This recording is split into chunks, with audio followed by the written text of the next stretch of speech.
Ever wonder what it'd be like to get stuck between two worlds? One with the person you love, the other where you might just vanish for good? That's the mess Mark Innie is in. He's been lied to, bossed around, and played like a pawn his whole life. Then he finds out something wild.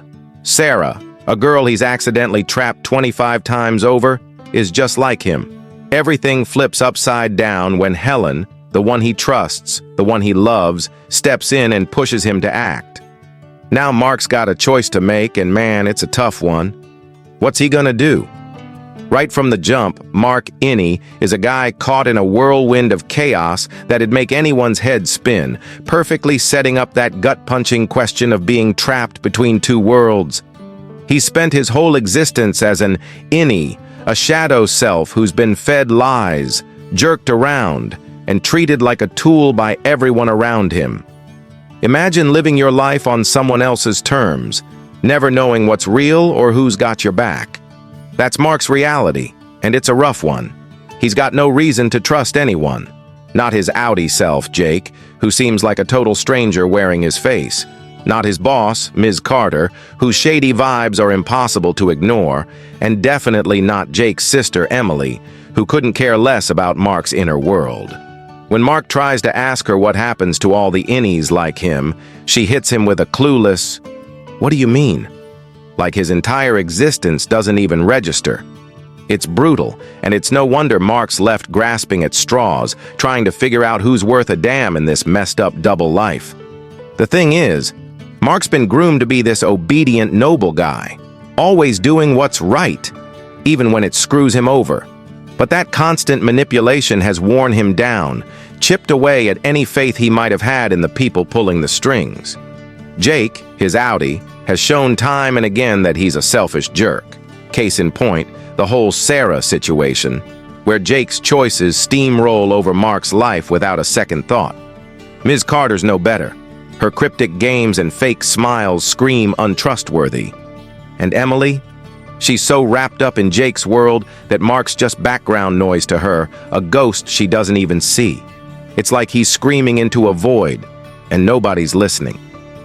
This lack of trust isn't just a footnote. It's the heartbeat of his story, pumping tension into every move he makes. So when the rug gets pulled out from under him with Sarah's truth and Helen's plea, you can feel the weight of it all crashing down. Mark's not just picking between two doors, he's wrestling with a lifetime of betrayal, and that's what makes his next step so damn gripping. Who can he lean on when the ground's already crumbling? With all that distrust and chaos swirling around Mark Innie from the get-go, caught between a world of lies and the one person he actually cares about, it's no shock that something big had to tip the scales. And boy, does it ever. After years of being a puppet, Mark's decision to help Sarah doesn't just come out of nowhere. It's a 1-2 punch that hits him right where it hurts. First off, he finds out Sarah's an Innie just like him. Not once, not twice, but 25 freaking times. And the kicker?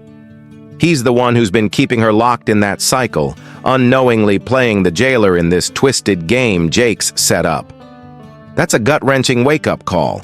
Imagine realizing you've been screwing over someone who's just as trapped as you are. It's not just guilt. It's a mirror held up to his own suffering, and it shakes him to his core. But that's only half the story. The real game changer is Helen, his rock, the one person who's ever made him feel like he's not alone in this mess. She steps up, lays it all out, and gives him every reason under the sun to do right by Sarah. Helen's not just some voice in the crowd, she's the one he loves, the one he trusts when everyone else has burned him. Her words carry weight, cutting through the fog of betrayal like a lifeline. This double whammy, Sarah's truth and Helen's push, ties right back to that shaky ground Mark's been standing on. He spent so long surrounded by people like Jake, Ms. Carter, and Emily, who fed him half-truths and left him dangling, that finding out he's hurt, Sarah feels like a personal betrayal of everything he's tried to be. And Helen? She's the counterweight to all that crap, the one bright spot in a life where trust is a rare commodity. Together, these two revelations crack open his world, forcing him to rethink everything. It's not just about saving Sarah. It's about reclaiming some shred of control, some piece of himself that Jake and the others have tried to bury. The stakes are sky high, and you can feel the tension ratchet up as Mark stands at this crossroads, torn between what he's done and what he could still do. What's he gonna choose when the chips are down? That's the hook that keeps you guessing. After that earth-shaking combo of Sarah's Innie bombshell and Helen's heartfelt push, building on Mark Innie's already shaky trust in a world that's kicked him around, it's clear his choice to help Sarah isn't some grand romantic gesture. Nope, Mark's not catching feelings for her, and the story makes damn sure you know it. Picture this. He's already reeling from finding out he's trapped Sarah 25 times, with Helen's voice still ringing in his ears, urging him to step up. He agrees to help, sure, but it's not because he's suddenly head over heels. That gets crystal clear when he wakes up mid-kiss with Sarah in an elevator, a moment that could have been straight out of some cheesy romance flick. Except it's not. Instead of fireworks, it's awkward as hell. He's got zero spark for her, and that's hammered home even harder when she bolts into the stairwell, freaking out and begging him to follow. Here's this woman, desperate and clinging to him, and Mark's just standing there feeling nothing. It's almost brutal how detached he is, watching her plead while his heart's somewhere else entirely. This ties right back to that second punch from Helen and Sarah's truth. Helping Sarah was about accountability, undoing the damage he'd caused, and Helen's trust in him, not some budding love story. That elevator kiss and stairwell meltdown are like a neon sign flashing "no chemistry here," reinforcing that Mark's in this for duty, not desire. It's a stark contrast to the weight of Helen's influence, the one person who actually moves him. Sarah's just a stranger wearing a familiar face, a mirror of his own trapped life, but not someone he'd risk it all for on a personal level.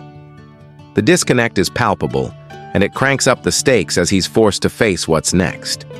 He's already crossed a line by agreeing to help, but now he's staring down this frantic woman he doesn't love, knowing full well his real loyalty lies elsewhere. It's a messy, human moment that digs into the core of who Mark is, someone who's been noble to a fault, but not blind to his own heart.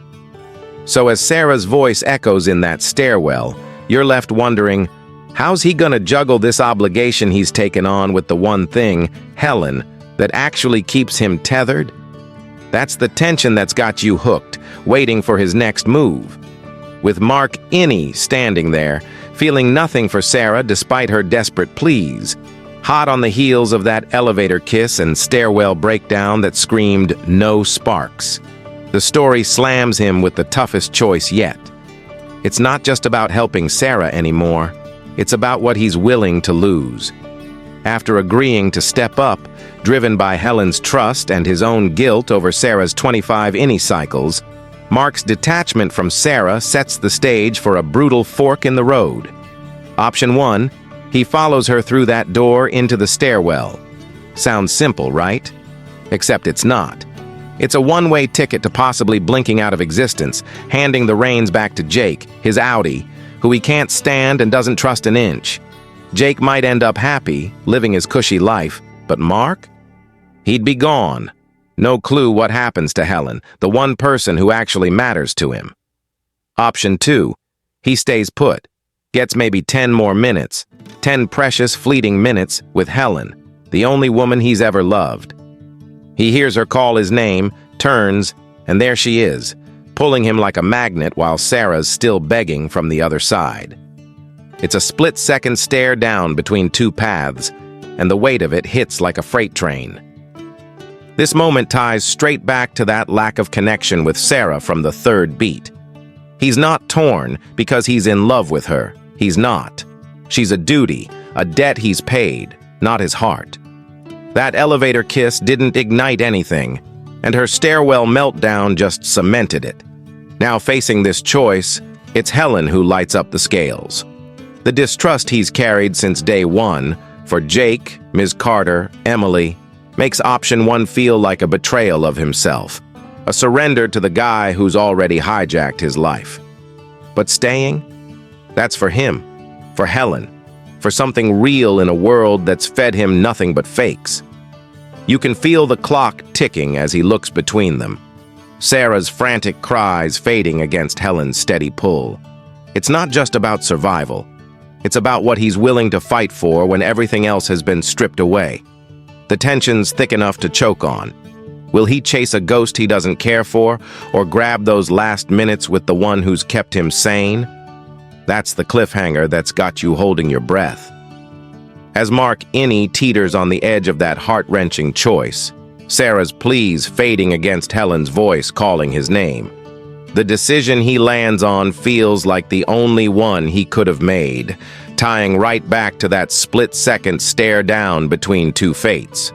He picks option 2, staying alive with Helen, even if it's just for 10 more minutes. Why? Because he's already done the noble thing, saved Sarah, Jake's wife, from the mess he unknowingly helped create. And now, for once, he's doing something for himself. After a lifetime of being the good guy, swallowing lies from Jake, Ms. Carter, and Emily, and wrestling with the guilt of Sarah's 25 Innie cycles, Mark's earned this. He's not some selfless martyr anymore. He's a guy who's finally saying, "What about me?" Those 10 minutes with Helen aren't just time. They're his last shot at something real, something he wants, not something he's been forced into. And when he turns away from Sarah's stairwell door and toward Helen, it's like he's slamming the book shut on Jake's control and cracking open a page for himself, maybe the last one he'll ever get. This flows straight from that fourth beat, where the choice wasn't about Sarah's pull, it was about Helen's. Sarah was a duty fulfilled, a checkbox ticked, but Helen's the heartbeat of this moment. Mark's already squared up with his Audi's world by freeing Sarah, proving he's not just Jake's puppet.